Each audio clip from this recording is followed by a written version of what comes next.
మొదటి తిమోతి రాసిన పత్రిక 1వ అధ్యాయము మొదటి వచనం. మొదటి తిమోతి రాసిన పత్రిక 1వ అధ్యాయము మొదటి వచనం. మన రక్షకుడైన దేవుని యొక్కయు మన నిరీక్షణ అయిన యేసుక్రీస్తు యొక్కయు ఆజ్ఞ ప్రకారము క్రీస్తు యేసు యొక్క అపొస్తలుడైన పౌలు. 2వ వచనం. విశ్వాసమును బట్టి నా నిజమైన కుమారుడగు తిమోతి శుభమని చెప్పి రాయినది. తండ్రి అయిన దేవుని నుండి మన ప్రభు అయిన యేసుక్రీస్తు నుండి కృపయు కనికరము సమాధానమును మీకు కలుగునగాక. 3వ వచనం.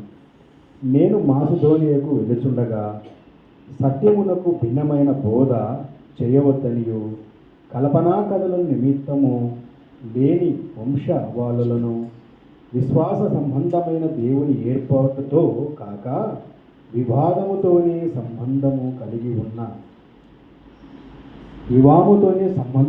ఉన్నవి కనుక వాటిని లక్ష్య పెట్టవద్దనియు కొందరికి ఆజ్ఞాపించుటకు నీవు ఎఫెస్సులో నిలిచి ఉండవలెనని నిన్ను హెచ్చించిన ప్రకారము ఇప్పుడును హెచ్చరించుచున్నాను. ఉపదేశ సారమేదనగా 5వ వచనం. ఉపదేశ సారమేదనగా పవిత్ర హృదయము నుండి మంచి మనసాక్షి నుండి నిష్కపటమైన విశ్వాసము నుండి కలుగు ప్రేమయే. 6వ వచనం. కొందరు వీటిని మానుకొని తొలగిపోయి తాము చెప్పువాటినైనను నిశ్చయమైనట్టు రుడిగా పలుకువాటినైనను గ్రహింపక పోయినను ధర్మశాస్త్ర ఉపదేశకులై ఉండగోరి నిష్ప్రయోజనమైన ముచ్చటలకు తిరిగిరి. 8వ వచనం. అయినను శ్రీమంతుడగు దేవుడు నాకు అప్పగించిన ఆయన మహిమగల సువార్త ప్రకారము ధర్మశాస్త్ర ధర్మ విధులకును అవిధేయులకును భక్తిహీనులకును పాపిష్టులకును అపవిత్రులకులను మత దూషకులకును పితుహంతకులకును మాతుహంతకులను నరహంతకులకును వ్యభిచారులకును పురుషయోగులకును మనుష్య చోరులకును అబద్ధికులకును అప్రామాణికులకును హితబోధకు విరోధమైన వాడు మరి ఎవడైనను ఉండిన ఎడల అట్టి వానికి నియమింపబడెను కానీ నీతిమంతునికి నియమింపబడలేదని ఎవడైనను ఎరిగి ధర్మానుకూలముగా దానిని ఉపయోగించిన ఎడల ధర్మశాస్త్రము మేలైనదని మనం ఎరుగుదుము. 12వ వచనం. పూర్వము దూషకుడును హింసకుడును హానికరుడైన నన్ను తన పరిచర్యకు నియమించి నమ్మకమైన వానిగా ఎంచినందుకు నన్ను బలపరిచిన మన ప్రభు అయిన యేసుక్రీస్తుకు కృతజ్ఞతుడై ఉన్నాను. తెలియక అవిశ్వాసము వలన చేసితిని గనుక కనికరింపబడితిని. మరియు మన ప్రభు యొక్క కృపయు క్రీస్తు యేసునందు విశ్వాసమును ప్రేమయు అత్యధికముగా విస్తరించెను. 15వ వచనం. పాపులను రక్షించుటకు క్రీస్తు యేసు లోకమునకు వచ్చెనను వాక్యము నమ్మదగినదియు పూర్ణ అంగీకారమునకు యోగ్యమైనదినై ఉన్నది. అట్టి వారిలో నేను ప్రధానుడను. 16వ వచనం. అయినను నిత్య జీవము నిమిత్తము తనను విశ్వసింపబో వారికి నేను మాదిరిగా ఉండులాగున యేసుక్రీస్తు తన పూర్ణమైన దీర్ఘశాంతమును ఆ ప్రధాన పాపినైన నాయందు కనపరచునట్లు నేను కనికరింపబడితిని. 17వ వచనం. సకల యాగములలో రాజునై ఉండి అక్షయుడును అదృశ్యుడునగు అద్వితీయ దేవునికి ఘనతయు మహిమయు యుగయుగములు కలుగునుగాక. ఆమేన్. 18వ వచనం. నా కుమారుడవైన తిమోతి, నీవు విశ్వాసమును మంచి మనస్సాక్షియు కలిగి ఉన్నవాడవై నిన్ను గూర్చి ముందుగా చెప్పబడిన ప్రవచనముల చొప్పున ఈ మంచి పోరాటము పోరాడవలెనని వాటిని బట్టి ఈ ఆజ్ఞను నీకు అప్పగించుచున్నాను. 19వ వచనం. అట్టి మనస్సాక్షిని కొందరు తోసివేసి విశ్వాసమై పోయిన వారి వలె చెడిపోయి ఉన్నారు. 20వ వచనం. వారిలో హుమేనును అలెగ్జాందరును ఉన్నారు. వీరు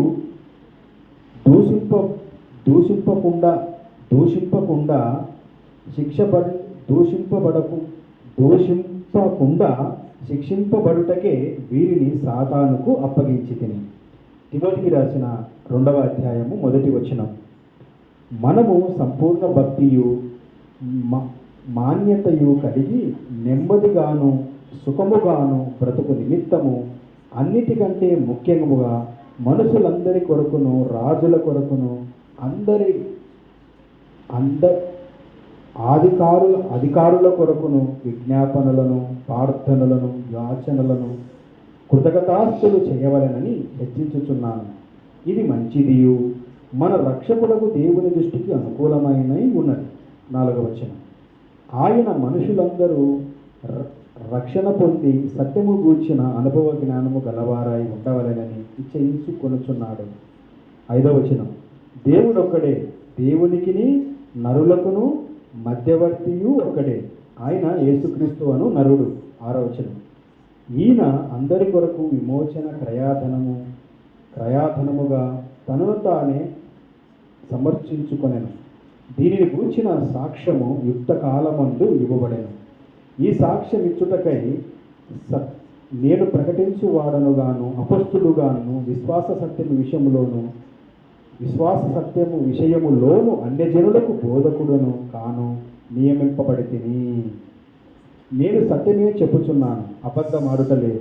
8వ వచనం. కావున ప్రతి స్థలమందును పురుషులు కోపమును సంశయములను లేనివారై పవిత్రమైన చేతులెత్తి ప్రార్థన చేయు వలెనని కోరుచున్నాను. మరియు స్త్రీలను అనుకువయు సుబుద్ధి గలవారై ఉండి తగుమాత్రపు వస్త్రముల చేతనే గాని జడలతోనైనను బంగారముతోనైనను ముత్యములతోనైనను మిగుల విలువగల వస్త్రములతోనైనను అలంకరించుకొనక. 10వ వచనం. దైవభక్తి గలవారమని చెప్పుకొను స్త్రీలకు తగినట్లుగా సత్క్రియల చేత తమను తాము అలంకరించుకొనవలెను. 11వ వచనం. స్త్రీలు మౌనముగా ఉండి సంపూర్ణ విధేయతతో నేర్చుకొనవలెను.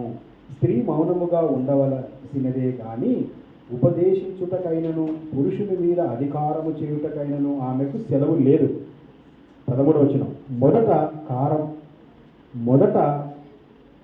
కారము చేయుటకై పురుషుని మీద స్త్రీ మౌనముగా ఉండవలనిదే కానీ ఉపదేశించుటకైనను పురుషుని మీద అధికారము చేయుటకైనను ఆమెకు సెలవు లేదు. మొదట ఆదామును తర్వాత అవ్వను విమర్శింపబడిరి కారా? మరియు ఆదాము మోసపరచబడలేదు, కానీ స్త్రీ మోసపరచబడి అపరాధములో పడెను. అయినను వారు సుబుద్ధి కలిగి విశ్వాస ప్రేమ పరిశుద్ధతలయందు నిలకడగా ఉండిన ఎడల శిశువు ప్రసూతి ద్వారా ఆమె రక్షింపబడును. తిమోతికి రాసిన 3వ అధ్యాయము 1వ వచనం. ఎవడైనను అధ్యక్ష పదవిని ఆశించిన ఎడల అట్టివాడు దొడ్డ పనిని అపేక్షించుచున్నాడను మాట నమ్మదగినది.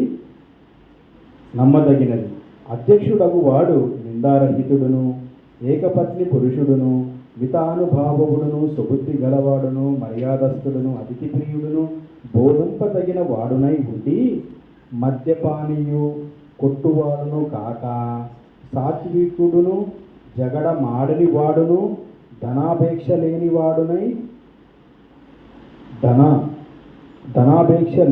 వాడునై సంపూర్ణ నాణ్యత కలిగి తన పిల్లలను స్వాధీనపరుచుకొనుచు తన ఇంటి వారిని బాగుగా ఏలువాడై ఉండవలెను.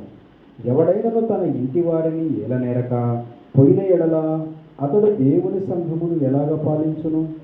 అతడు గర్వాంధుడై అపవాదికి కలిగిన శిక్షావిధికి లోపడకుండునట్లు కొత్తగా చేరిన వాడై ఉండకూడదు.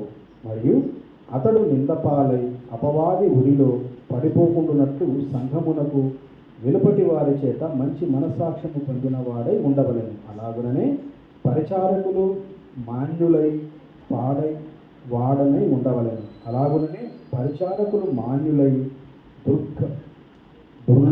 దుర్లాభము అపేక్షించు వారునై ఉండక విశ్వాస మర్మమును పవిత్రమైన మనస్సాక్షితో గైకొను వారునై ఉండవలెను. 10వ వచనం. మరియు వారు మొదట పరీక్షింపబడవలను, తర్వాత వారు అననిత్యులైతే పరిచారకులుగా ఉండవచ్చును. అటువలే పరిచారయ చేయు స్త్రీలను మాన్యులై కొండెములు చెప్పని వారును మితానుభావము గలవారును అన్ని విషయములలో నమ్మకమైన వారునై ఉండవలను. పరిచారకులు ఏకపత్ని పురుషులను తమ పిల్లలను తమ ఇంటి వారిని బాగుగా ఏలువారై ఉండవలను. పరిచారకులై ఉండి ఆ పనిని బాగుగా నేర్చుకుని వారు మంచి పదవిని సంపాదించుకొని క్రీస్తు యేసునందలది విశ్వాసమందు బహుధైర్యము గలవారగుదురు. అయినను నేను ఆలస్యము చేసిన ఎడల దేవుని మందిరములో అనగా జీవము గల దేవుని సంఘములో జనులెలాగూ ప్రవర్తించవలెనో అది నీకు తెలియవలెనని ఈ సంగతులను నీకు రాయిచున్నాను. ఆ సంఘము సత్యమునకు స్తంభము ఆధారమై ఉన్నది. నిరక్షేపముగా దైవభక్తిని గూర్చిన మర్మము గొప్పదై ఉన్నది. ఆయన శరీరుడుగా ప్రత్యక్షమాయను, ఆత్మ విషయమున నీతిమంతుడని తీర్పు నొందెను, దేవదూతలకు కనబడెను, రక్షకుడని జనులలో ప్రకటింపబడెను, లోకమందు నమ్మబడెను, ఆరోనుడై తేజోమయుడాయను.